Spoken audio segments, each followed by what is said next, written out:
The Witcher est l'histoire de ses trois personnages principaux, le chasseur de monstres Geralt de Rive, Ciri la princesse de Cintra et la magicienne en formation Yennefer de Wengerberg. Au fur et à mesure que la série se déroule, il est révélé que les destins de ces trois sont étroitement liés. La série commence avec Geralt tuant des monstres pour de l'argent. Cependant, Geralt avait toujours des principes.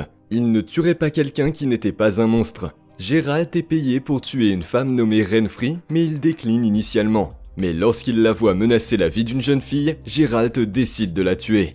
Avant la mort de Renfri, elle dit une dernière chose à Geralt. « La fille dans les bois sera toujours avec toi. C'est ton destin. » Cette fille dans les bois n'est autre que Ciri. Ciri est la princesse de Cintra qui possède des capacités surnaturelles mais qui n'a pas encore exploré et développé ses pouvoirs. Lorsque sa ville natale est attaquée par les Nilfgaardiens, Ciri est avertie par sa grand-mère la reine Calande du danger imminent et est chargée de retrouver Geralt. Trouve Geralt de Rive, il est ton destin. Peu de temps après avoir donné cette instruction à Ciri, la reine Calande se suicide pour éviter d'être torturée par les Nilfgaardiens. L'un des Nilfgaardiens, Cahir, qui est un jeune commandant, part à la recherche de Ciri. Cependant, il ne parvient pas à la capturer. Ciri se cache dans les bois et passe du temps dans le camp de réfugiés de Cintra. Dans l'épisode 4, nous sommes ramenés à la mère de Ciri, Pavetta. Un mariage est arrangé pour Pavetta, mais elle n'est pas heureuse.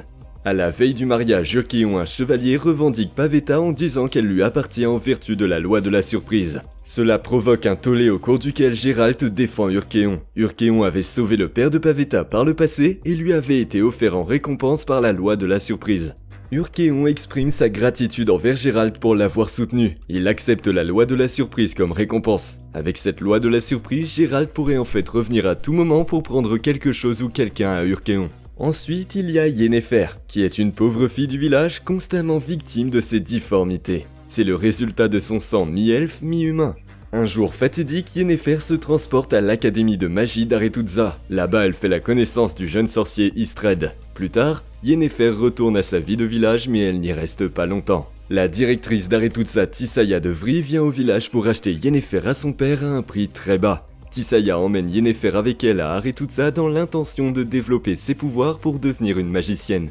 Il s'avère que Yennefer et Istred partagent un lien, mais la relation se termine parce qu'Istred travaille pour Stregobor. Il est révélé que Stregobor est maléfique et croit en une ancienne prophétie appelée la malédiction du soleil noir. L'objectif de Stregobor est de détruire les femmes nées lors d'une éclipse spécifique. Ensuite, Yennefer et Geralt finissent par se croiser. Mais avant que cela ne se produise, un mage aide à enlever les difformités de Yennefer, la rendant droite et plus belle. Cependant, cela a eu ses propres conséquences. En raison de cette transformation, Yennefer ne pourra jamais avoir d'enfant. Yennefer devient arrogante et refuse de payer ses taxes magiques au royaume. Cela nécessite son arrestation par le maire de Rinde, Boberan. Après l'arrestation, Yennefer utilise ses pouvoirs magiques pour pénétrer l'esprit du maire. Elle place le maire en transe et prend le contrôle de sa maison. C'est à l'intérieur de la maison du maire que Yennefer et Geralt se rencontrent enfin pour la première fois. Pendant ce temps, Geralt et son compagnon de voyage Jaskir trouvent un djinn dans une bouteille. Ils ont la possibilité de faire 3 vœux. Geralt souhaite la paix et cela provoque instantanément une maladie chez son partenaire de voyage Jaskir. En cherchant quelqu'un qui peut aider à sauver la vie de Jaskir, Yennefer est recommandé à Geralt. Geralt retrouve Yennefer dans la maison du maire et parvient à la convaincre de sauver Jaskir. À l'insu de Geralt, Yennefer avait ses propres motivations. Elle sauve Jaskir mais essaie de garder le djinn avec elle. Le djinn possède le corps de Yennefer. N'ayant pas d'autre option, Geralt utilise son dernier vœu pour sauver Yennefer. Lorsque le djinn quitte son corps, la santé de Yennefer s'améliore. Dans les scènes suivantes, Yennefer et Geralt deviennent un couple. Alors que Yennefer était toujours possédée par le djinn, Geralt épuise ses vœux. Bien que ces mots ne soient pas audibles pour les téléspectateurs, le djinn quitte immédiatement le corps de Yennefer. Dans l'épisode 6, il est révélé que Geralt a utilisé son dernier vœu pour demander que Yennefer soit avec lui pour toujours. Ils continuent tous les deux à bien s'entendre sur le plan romantique et autres, mais Yennefer devient furieuse lorsqu'elle apprend le vœu de Geralt. Cela rend toutes les affections qu'ils ont partagées artificielles et imposées. Yennefer ne pouvait plus dire si elle aimait vraiment Geralt ou si elle avait été sous l'influence de la magie.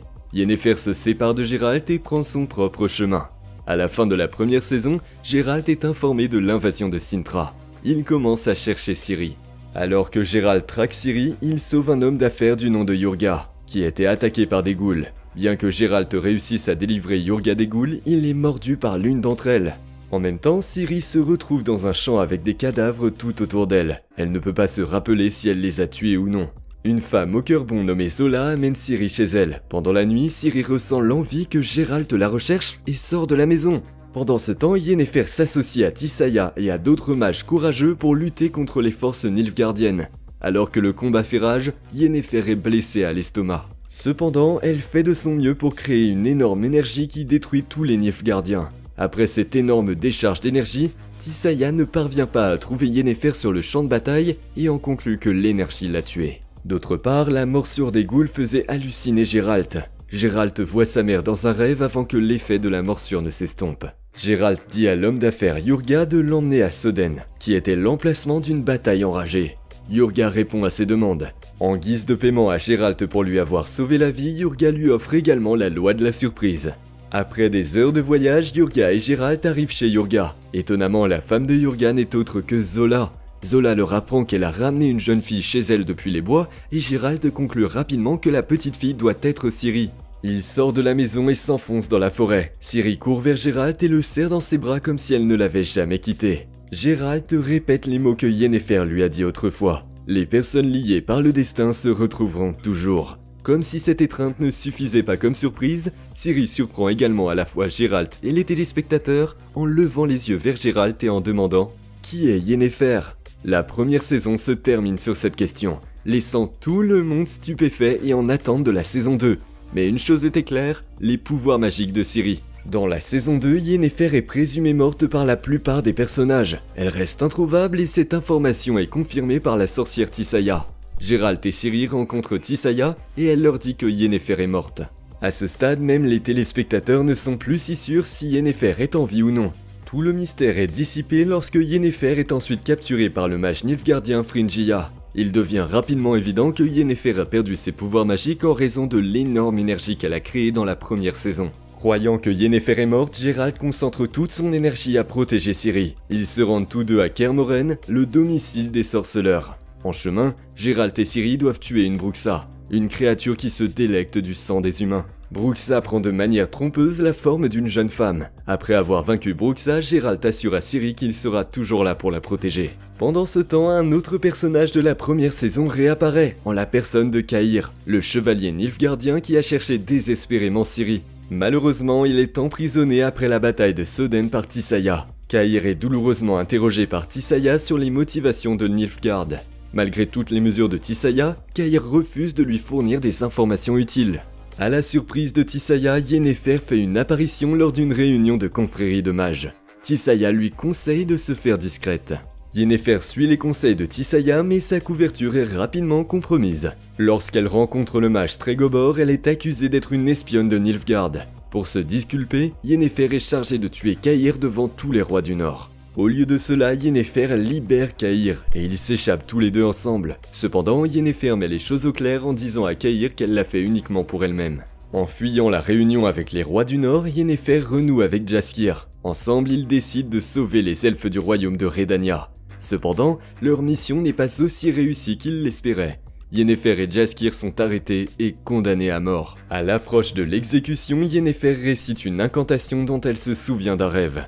Avec cette incantation, Yennefer est transportée dans une cabane qu'elle avait vue auparavant dans une vision. À l'intérieur de la cabane, elle rencontre Volette-Mère, un démon qui prend la forme d'une vieille femme. Volette dit à Yennefer qu'il n'y a qu'un seul moyen pour qu'elle récupère ses pouvoirs magiques, elle doit kidnapper Ciri et la livrer à Cintra. Pendant ce temps, Ciri s'entraîne à Kaer Morhen pour améliorer ses compétences en matière d'épée. Pendant l'entraînement, Ciri est blessée et son sang tombe sur le sol. Contrairement au sang des humains ordinaires, le sang de Ciri fait instantanément pousser des fleurs violettes à l'endroit même où il se répand. Beaucoup pensent que le sang de Ciri pourrait être utilisé pour créer plus de sorceleurs. Outre l'entraînement, Ciri fait également des rêves étranges, où elle voit une créature l'invitant dans la forêt. Dans la scène suivante, Ciri et Geralt sont entourés de monstres. Pour comprendre pourquoi ces monstres les poursuivent, Geralt rencontre le sorcier Istred et ils en viennent à la conclusion que cela doit être le résultat de la conjonction des sphères. Au cas où vous ne sauriez pas ce qu'est la conjonction des sphères, c'est un événement qui s'est produit il y a des années avant même que The Witcher ne voie le jour. L'explosion a ouvert la voie à la magie et aux monstres pour rentrer dans le monde. Tandis que Geralt et Istred réfléchissent toujours à la question, il s'avère qu'ils ont tous deux eu des relations amoureuses avec Yennefer par le passé. Istred informe également Geralt que Yennefer est toujours en vie. Avant que Geralt ne puisse assimiler cette information, ils ont tous deux le sentiment que Ciri est en danger. Ailleurs, elle est poursuivie dans un état de rêve par la chasse sauvage. Ciri pousse rapidement un cri pour rappeler Geralt, mais malheureusement d'autres créatures entendent également le cri. Les cris de Ciri attirent également l'attention de Chernobog, une grande créature d'un autre royaume. Tout cela se produit juste avant que l'on ne demande à Yennefer de ramener Ciri. Actuellement, Ciri a plusieurs menaces qui planent sur sa vie. Geralt bat Chernobog, mais malheureusement il perd aussi son cheval Roach. Geralt et Ciri se rendent chez Nenneke, une prêtresse de temple qui révèle à Geralt que Ciri est unique. Elle est née avec le sang des anciens, une lignée ancienne et puissante. Tandis que Geralt et Ciri sont toujours au temple, Yennefer retrouve Geralt.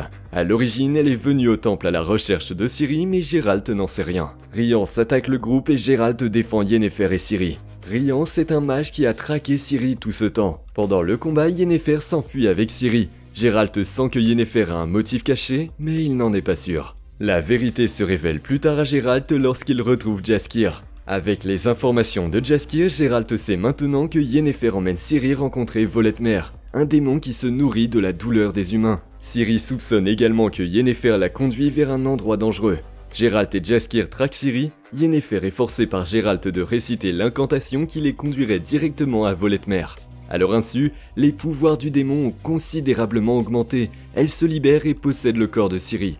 Voletmer retourne à Kaer Morhen dans le corps de Ciri. Elle utilise Ciri pour tuer un grand nombre de sorceleurs. Pendant tout ce temps, Ciri est piégée dans les souvenirs joyeux de son esprit. Geralt observe que Ciri est possédée et Yennefer ouvre ses veines pour extraire le démon du corps de Ciri. Ciri est libérée de l'influence de Voletmer. Elle ouvre un portail qui les transporte tous les trois vers un endroit sûr. Yennefer surprend tout le monde en guérissant un sorceleur blessé. Ses pouvoirs magiques sont revenus après qu'elle se soit offerte pour sauver Ciri. Pendant ce temps, tout semble aller bien, mais nous pouvons facilement prédire que cette paix ne durera pas. De nouvelles menaces se profilent à l'horizon, surtout après que Tissaia a informé un bon nombre de rois et de reines de la menace que représente Ciri. Une prime est placée sur la tête de Ciri et sur quiconque la protège.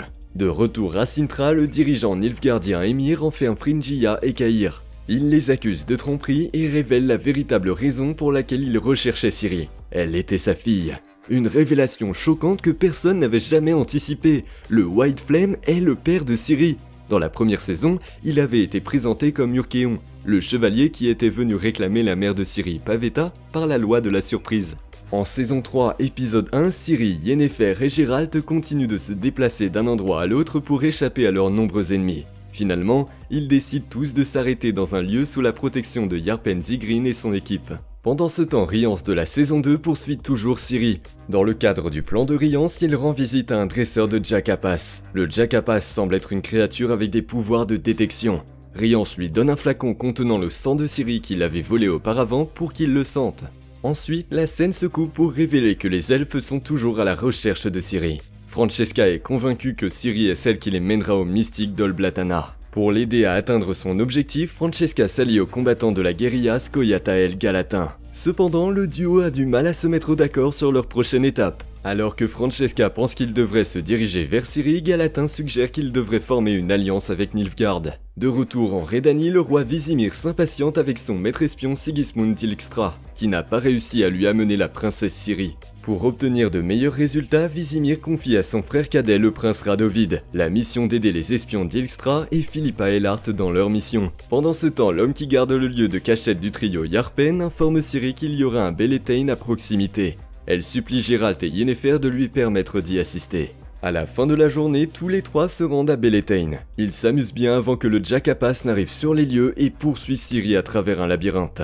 En combattant ensemble, Geralt, Yennefer et Ciri parviennent à vaincre le Jakapas. Pour tromper Rience et l'attirer, Ciri est envoyée en voyage avec Jaskier.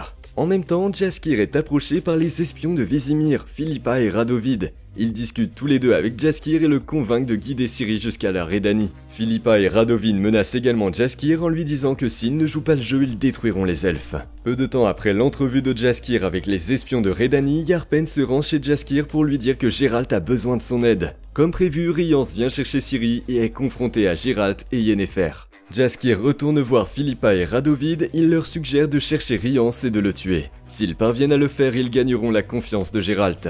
En faisant cela, il sera plus facile pour Ciri de venir avec eux en Redanie. Dans l'épisode 2 de la saison 3, Yennefer emmène Ciri avec elle à Aretuza, où elle peut recevoir la formation nécessaire. Pendant ce temps, Geralt et Jaskier partent à la recherche de Rience. Ils apprennent de Fen que le maître de Rience est un sorcier qui vit dans un château appelé Vuilpan situé à l'ouest de la Redanie. Geralt se rend à Vuilpan seul. Pendant ce temps, Yennefer et Ciri se rendent chez une sorcière, Kira. Pendant qu'ils sont là-bas, Ciri provoque une émeute en essayant de sauver un enfant prisonnier. Pour éviter d'être tués par le propriétaire du prisonnier que Ciri avait libéré, ils doivent tous fuir le village. Arrivé à un autre endroit, Yennefer prend le temps de parler à Ciri de la nécessité d'exercer toujours de la prudence. Yennefer explique que sauver une vie dans le village entraînera la mort de centaines de personnes. Ciri argue que Yennefer ne sait pas ce que c'est que de lutter pour contrôler sa vie. Contrairement aux pensées de Ciri, Yennefer en sait bien plus qu'elle ne le laisse paraître.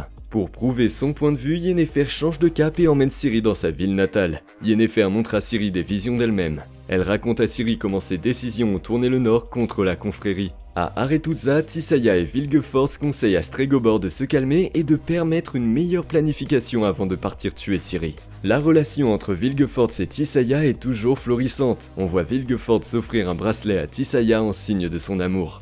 Geralt bat un monstre à Vuilpan et sauve une jeune fille aux cheveux cendrés du nom de Terrine. Le plus choquant, c'est que Terrine se présente à Geralt comme Ciri. D'autre part, Rience rend visite à Codringer et Fen. Rience incendie leur endroit et il semble qu'ils soient tous les deux tués par le feu. Aussi dans cet épisode, Cahir rencontre Galatin et ils décident de devenir alliés. Dans l'épisode 3, Cahir est envoyé en mission par Emhyr. Il doit retrouver Francesca seul. Triss et Istred retrouvent le stélacide du portail corrompu jusqu'à Stregobor. Geralt et Yennefer arrivent également à la même conclusion en discutant du portail et de l'illusion. L'épisode se termine avec tout le monde se préparant pour le bal et la conférence. L'épisode 5 marque la fin de la première moitié de la saison 3. L'épisode 5 commence avec Geralt et Yennefer ayant l'un de leurs moments romantiques. Le couple travaille également ensemble pour montrer à tout le monde que Stregobor est le coupable. Geralt et Yennefer attirent beaucoup l'attention au bal. Pendant le bal, Yennefer découvre le livre des monolithes volés dans le bureau de Stregobor. Avec cette preuve, Yennefer et Geralt accusent ouvertement Stregobor au bal. Stregobor semble choqué et nie les accusations. À ce stade, tout le monde suppose que Stregobor est le coupable. Mais alors que Geralt et Yennefer discutent, tous les faits pointent dans une direction. Le coupable est Vilgefortz. Il est celui qui a mené les expériences et contrôlé Rience et Lydia. Philippa et Dijkstra avaient également eu vent de ce fait, mais Yennefer les a mal compris. Yennefer et Geralt se séparent pour que Yennefer puisse trouver Tissaia et l'avertir. Geralt part après Vilgefortz pour l'arrêter. Mais dès que Geralt entre dans le couloir, il est arrêté par Dijkstra, tenant un couteau à sa gorge. L'épisode se termine ainsi, laissant tout le monde dans un grand suspense. L'épisode 6 continue exactement là où l'épisode 5 s'était arrêté. Dijkstra tient un couteau à la gorge de Geralt. Il semble que Geralt et les Redaniens aient le même objectif, donc sa vie n'est pas en danger. Dijkstra et les autres soldats redaniens ont appréhendé la plupart des mages. Cependant, Yennefer a réussi à s'échapper par une ouverture secrète avant qu'ils ne puissent l'attraper. Vilgefortz et Astorius font partie de ceux qui ont été capturés. Toutes les tentatives des Redaniens pour prouver à Tissaia que Vilgefortz était coupable échouent. Pour aggraver les choses, Tissaia libère tous les mages et une bagarre éclate. Pendant que le combat se déroule, Geralt part à la recherche de Ciri. Yennefer retrouve Ciri en dehors des murs d'Aretuza et ils se dirigent tous vers le ferry. Geralt les rattrape également. De retour à Aretuza, Vilgefortz révèle sa vraie nature en ouvrant les portes pour l'armée de Nilfgaard et des Scoia'tael. Les Scoia'tael utilisent des flèches recouvertes de diméritium pour tuer les mages. Tissaia lance un sort sur Francesca, mais Filavendrel intervient et est pulvérisée en morceaux. Fringilla défend également Francesca en tuant Astorius. Voyant qu'il n'y avait aucun moyen de gagner, Tissaia décide d'invoquer un sort appelé Tonnerre d'Alzur. Le sort de Tissaia provoque un énorme paratonnerre qui fait pleuvoir de l'électricité sur tous ceux qui se trouvent en dessous. Fringilla utilise son bouclier magique pour se protéger elle-même et Francesca. Pendant ce temps, Yennefer remarque le sort invoqué par Tissaia lorsqu'elle voit les nuages sombres au-dessus d'Aretuza. Sachant que l'impact de ce sort pourrait tuer Tissaia, Yennefer dit au revoir à Geralt et Ciri et va rencontrer Tissaia. Pendant ce temps, Geralt et Ciri sont attaqués par Cahir, mais il se rend plus tard à Ciri et lui promet sa vie. En même temps, des elfes arrivent et Cahir se propose de s'occuper d'eux pendant que Geralt et Ciri s'enfuient. Il promet de la retrouver. Vilgefortz rattrape Geralt et le frappe violemment. Vilgefortz aurait pu achever Geralt, mais il refuse de le faire, le laissant à moitié mort comme sa leçon au continent. Après s'être occupé de Geralt, Vilgefortz part après Ciri, qui vient de s'échapper dans Tor Lara. En dernier recours, Ciri utilise sa magie sur un portail à l'intérieur de la tour. En conséquence, la tour explose et la force de cette magie affecte Vilgefortz à l'extérieur, le laissant dans un état terrible. L'épisode se termine avec Yennefer menant Tissaia et les mages survivants à travers l'île. Triss sauve également le corps de Geralt de la noyade. Dans l'épisode 7, Jaskier exprime le désir de retrouver sa famille en référence à Geralt, Ciri et Yennefer. Étonnamment, il tombe sur Yennefer et elle lui donne les nouvelles sur l'endroit où se trouve Geralt, lui disant que Geralt a été emmené à Brokilon pour guérir. Yennefer informe également Jaskier que Ciri n'a pas encore été retrouvée. Cependant, elle pourrait avoir été emmenée à Nilfgaard. Au contraire, Ciri est déposée par le portail de Tor Lara dans le désert de Korath. Là, elle est défendue par une licorne contre un ver des sables. Ciri souffre d'hallucinations où elle voit sa mère Pavetta et sa grand-mère Calante. Ciri est taquinée dans ses hallucinations et appelée un fardeau pour Geralt et Yennefer. Ciri fait la connaissance d'une femme appelée Falka dans les hallucinations. Falka aide Ciri à puiser dans ses pouvoirs intérieurs. Tout au long de cet épisode, Ciri doit lutter contre ses hallucinations. Outre les hallucinations, Ciri est confrontée à de nombreux dangers du désert de Korath. La licorne l'aide tout au long du chemin et la protège d'un monstre. La licorne est empoisonnée et Ciri utilise la magie pour l'entendre. Les pouvoirs de Ciri effraient la licorne et elle se sépare d'elle. Ciri s'évanouit près d'une oasis et est enlevée par un groupe de chasseurs de primes. Jaskier arrive à Brokilon et rend visite à Geralt. Il dit à Geralt que Ciri est probablement en route pour Nilfgaard. Enfin, nous sommes dans l'épisode 8. Geralt est toujours en mauvais état, les sorcières d'Arethusa sont toutes aux mines d'ammonite où Vilgefortz a expérimenté et tué plusieurs filles. Elle répare les dégâts causés par Vilgefortz et enterre les filles correctement. Le roi Vizimir n'est pas content de ce qui s'est passé à la confrérie à Arethusa. Pour réparer cela, il a l'intention de faire porter tout le blâme à Philippa et de la tuer. Dijkstra semblait être sur la même longueur d'onde que le roi. À leur insu, l'amante et la servante de Philippa écoutaient leur conversation. De retour à Arethusa, Yennefer parle avec Tissaia et l'encourage à ne pas se sentir coupable de toute l'affaire Vilgefortz. Malheureusement, Tissaia se suicide pendant l'enterrement des filles. Elle se sentait responsable de toutes les actions de Vilgefortz. Yennefer retourne à Brokilon et soigne Geralt. Ils concluent tous les deux qu'il serait préférable que Yennefer reste avec les sorcières. Geralt jure de détruire Vilgefortz et Emhyr. En Redanie, l'amante et l'amoureuse de Philippa tue Vizimir sur instruction de Philippa. D'autre part, Fringilla essaie de convaincre Francesca de ne pas tout remettre à Emhyr. Fringilla révèle que c'est l'empereur qui a tué son bébé et a ensuite essayé de la faire accuser. En révélant cette vérité, Fringilla révèle également que son mensonge a fini par causer la mort de nombreux proches de Francesca. Francesca jure de faire souffrir Emhyr et Fringilla. À la mort de Vizimir, Radovid devient automatiquement roi. À Arethusa, Yennefer réunit tous les mages en vie. À Nilfgaard, Emhyr présente la fausse Ciri, Terrine à la cour. Vilgefortz est également vu à la cour de Nilfgaard. Il a perdu un œil et des brûlures sévères sont visibles sur son visage. L'une des rats, Kelleg, aide Ciri à échapper aux chasseurs de primes. Pendant le combat contre les chasseurs de primes, Ciri tue un humain pour la première fois. Dans les dernières scènes de cet épisode, Geralt se bat contre les Nilfgaardiens pour défendre une jeune fille et sa famille. Cela est suivi d'une lettre de Yennefer. Geralt envoie un message à Emhyr pour lui dire qu'il vient chercher Ciri. Les dernières scènes montrent Ciri avec les rats après avoir tué le chasseur de primes. Ciri se présente à Mistral en tant que Falka, ce qui est une manière assez perturbante de conclure la saison. Si vous avez aimé regarder cette vidéo, n'oubliez pas de cliquer sur le bouton j'aime et de vous abonner. Merci d'avoir regardé et à bientôt pour une prochaine vidéo.